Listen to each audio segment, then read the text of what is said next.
안녕하세요. 맹부 삼천지교의 맹부입니다. 이게 이렇게 들고 하는 것이 훨씬 더 음질이 좋네요. 그래서 이 마이크를 이렇게 들고 한번 말씀을 드리겠습니다.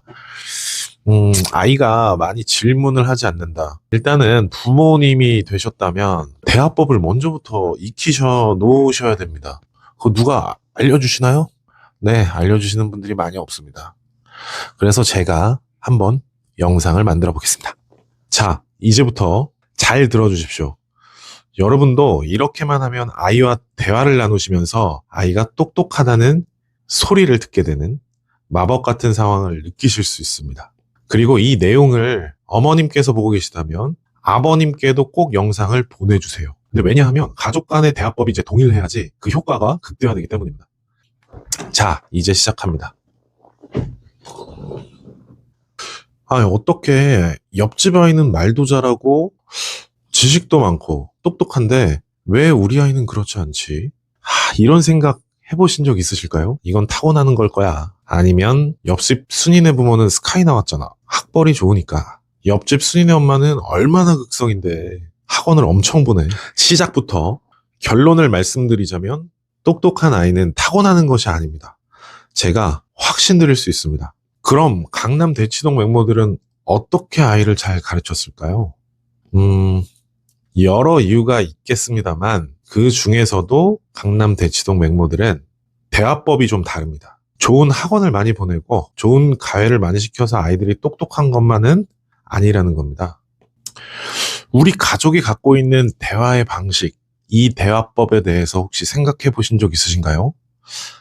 대화법은 우리 부모님의 학력과 어느 정도 상관관계가 있을 수 있지만 제가 오늘 말씀드리는 이 영상을 보시는 분들은 어렵지 않게 대화법을 익히실 수 있으실 겁니다. 우리 아이 똑똑하게 키우려면 필요한 대화법은 줄이고 또 줄여가지고 딱 5가지 만들어 봤습니다. 저장해 두시고 반복해서 보시면 도움 되실 겁니다. 아이와의 대화법 첫 번째, 왜 그럴까? 라는 표현을 사용하세요. 평상시에 아이와의 대화에서 어떤 상황이 일어났거나 어떤 내용을 같이 보실 때 저것은 왜 그럴까? 저는 왜 그럴까? 의문형 질문을 많이 해주셔야 합니다. 왜? Why? 의문형 질문들은 아이의 호기심을 증폭시켜주죠. 그 호기심이 그 내용을 좀 더 깊게 만들고 어떤 내용을 찾아볼 수밖에 없게 만들어버립니다.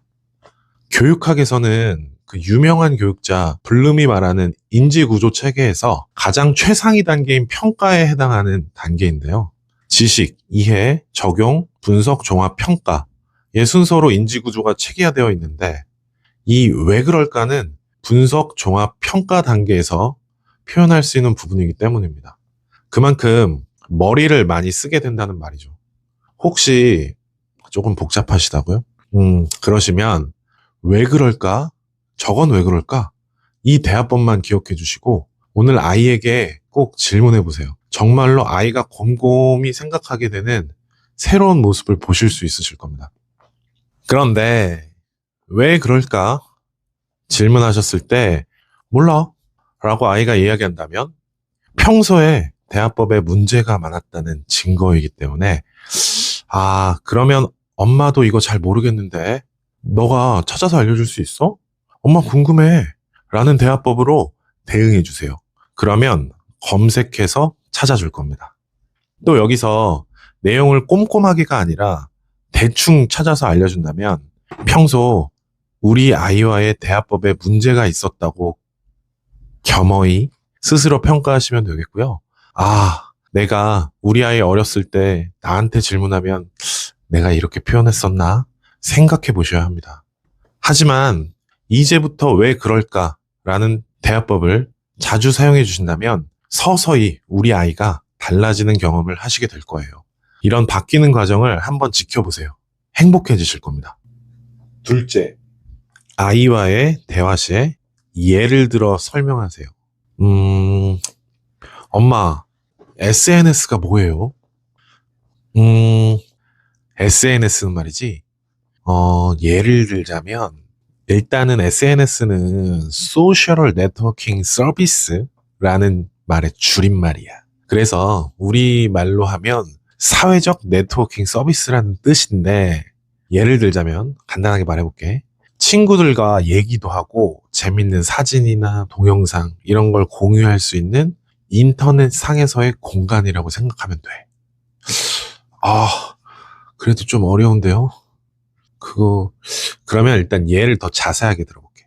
SNS의 이제 가장 대표적인 예로는, 너 혹시 유튜브 아니? 알아요. 그리고 인스타그램. 그거 요즘 친구들도 한다고 하던데. 맞아. 그렇게 인스타그램 들어가면 예쁜 사진이나 이런 것들을 올려놓고 서로가 소통하는 거지. 거기다 이제 좋아요도 누르고 서로 살아가는 어떤 이야기도 올리고, 그런 것들이 이제 소셜 네트워킹 서비스라고 해. SNS. 아, 엄마가 설명하니까 귀에 쏙쏙 들어오는데요? 고맙다. 어, 엄마가 너한테 이렇게 설명 이제 자세하게 잘 해줄게. 고마워요. 이렇게 예를 들어 설명을 해주다 보면 아이와 대화도 좀 더 재밌어지고, 아이의 생각의 폭도 좀 더 넓어집니다. 그리고 그 어떤 예를 가지고 적용하는 능력이 좋아지죠. 그래서 이렇게 대화로 많이 소통하는 부모님이 아이에게 줄 수 있는 정보도 훨씬 많고, 그리고 아이가 똑똑해지는 이유인 겁니다. 어렵지 않아요? 셋째, 아이와의 대화 시에 어른들이 사용하는 어려운 단어를 섞어주세요. 예를 들어서 저희 첫째 아이와 저는 손흥민 있는 그 영국 프리미어리그 축구를 너무 좋아하는데, 같이 이제 매번 메뉴 경기를 볼 때 이렇게 간혹 얘기도 하는 것들을 한번 예를 들어보겠습니다. 현이야, 너 요번에 메뉴에 공격수 오는 거 알아? 레알에 비니시우스가 온다는 말이 있던데, 감독이 정말 상보 처리했대. 이제 우리 메뉴 잘하겠지? 정말요? 아빠, 비니시우스가 온대요? 그런데 아빠, 상보초려가 뭐예요? 상보초려는 있잖아. 옛날에 중국 삼국지 유비 있잖아. 유비가 제갈량을 이제 자기 편으로 데려오려고 제갈량 집으로, 초가집으로 3번이나 이제 찾아가지고 설득한 거. 그거를 이제 삼보초려라고 해. 그 말에서 유래되었다는 말이 있어. 그렇군요, 아빠. 그런데요, 유래는 뭐예요? 오호! 유래는 어떤 일에서 생겨났다는 뜻이야. 라고 예를 들어서 설명하다가 어른들이 쓰는 어려운 말이 또 나오면 쉽게 설명해 주는 거죠. 이런 대화법이 아이와 생활화되면 아이의 어휘력도 올라가고 문해력도 자연스럽게 같이 올라가는 겁니다. 부모님의 현명한 대화법이 아이를 조금씩 똑똑하게 만들고 있는 겁니다. 이 똑똑한 부모님들은 이렇게 어려운 말을 아이 앞에서 자연스럽게 또 사용하고, 어려운 말이 궁금한 아이는 질문을 하게 되고, 그리고 또 알아가게 되고, 또 이것도 오늘 아이에게 한번 사용해 보세요. 앞서 말씀드렸던 것처럼 이야기가 쫙 흘러가게 될 겁니다. 넷째, 아이와 대화할 때 너는 어떻게 생각하니? 아이의 생각을 물어봐 주세요. 집에서 뉴스를 같이 보시거나 아니면 스포츠, 연애 부분 보실 때 무엇을 같이 보고 있다면 그것에 대해 너는 어떻게 생각하니? 라고 생각을 물어봐 주세요. 아이가 자기의 생각을 말하기 위해서는 아이의 머릿속에 있는 기초 지식을 꺼내서 그것을 조합해서 생각에 대한 결론을 말하는 과정이기 때문에 상당히 고차원적인 지식입니다. 정말 인지적인 영역에서는 이제 최고의 사고라고 말하기도 합니다. 그래서 대학교 때 선발 과정에 있어서 논술 이런 것들이 이렇게 자기의 생각을 조리 있게 표현하는 것들을 묻게 되는 거죠. 대학교의 수업 시간에도 이렇게 조별 발표를 시키는 것들이 대부분 정보를 수집하고 비교 대조해서 또 종합하고 그것에 대한 조별 의견을 얘기하는 것까지가 최상위 대학교에서의 교육 과정입니다. 마지막 5번째입니다. 우리 한번 같이 찾아볼까? 하는 대화법입니다.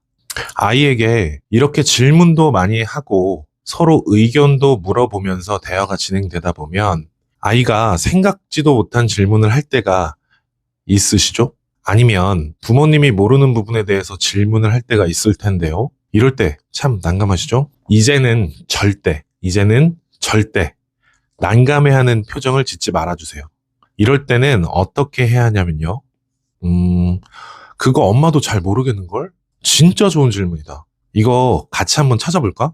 이렇게 같이 한번 찾아볼까라고 하는 대화법이 아이에게는 엄마는 그거 몰라 라고 하는 표현보다 1000배, 10,000배 이상 아이에게 값어치는 표현이 됩니다.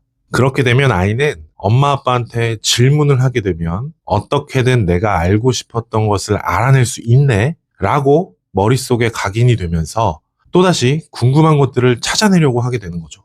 반면 몰라, 아빠한테 가서 물어봐, 엄마한테 가서 물어봐 라는 표현을 하게 되면 아이의 심리에서는 내가 엄마 아빠한테 뭔가 물어보는 것이 엄마 아빠는 귀찮으신가 보다, 또는 내가 물어보면 엄마 아빠가 모르실 수도 있는데 당황하시겠다, 또는 자꾸 모른다고 하시는데 이제는 물어보지 말아야지 라고 생각을 하게 되어서 질문이 점점점 없어지게 되는 거죠. 그래서 우리 한번 같이 찾아볼까? 이 대화법은 꼭 잊지 마세요. 이제 정리하면 이 대화법은 정말 아이러니하게도 학교에서 아이를 가르치는 선생님의 대화법과 싱크로율이 90%에 가깝습니다.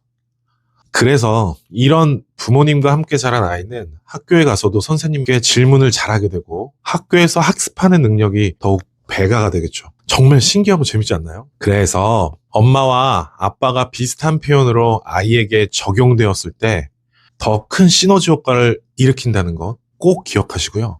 두 분 중에 혹시 한 분이 이렇게 잘하고 계신다면 이 내용을 직접 설명하기 어려우실 거예요. 이 영상을 배우자분께 보내주시고 이 내용에 대해서 서로 얘기를 해보세요. 차근차근 하나씩 연습이다 생각하시고 아이와 대화해 보시면 점점 똑똑해지고 있는 우리 아이를 보실 수 있습니다. 자녀를 위한 교육은 사랑이 가장 밑바탕 되어 있어야 한다는 것 잊지 마시고요. 맹부 삼천지교는 여러분의 행복한 가정이 되시길 응원합니다. 우리 모두 현명한 맹부가 되는 그날까지 계속 찾아뵙겠습니다. 아참, 이 내용이 아주 조금이라도 마음에 드셨다면 저에게 용기를 주세요. 구독, 좋아요, 알림 설정까지 부탁드리겠습니다.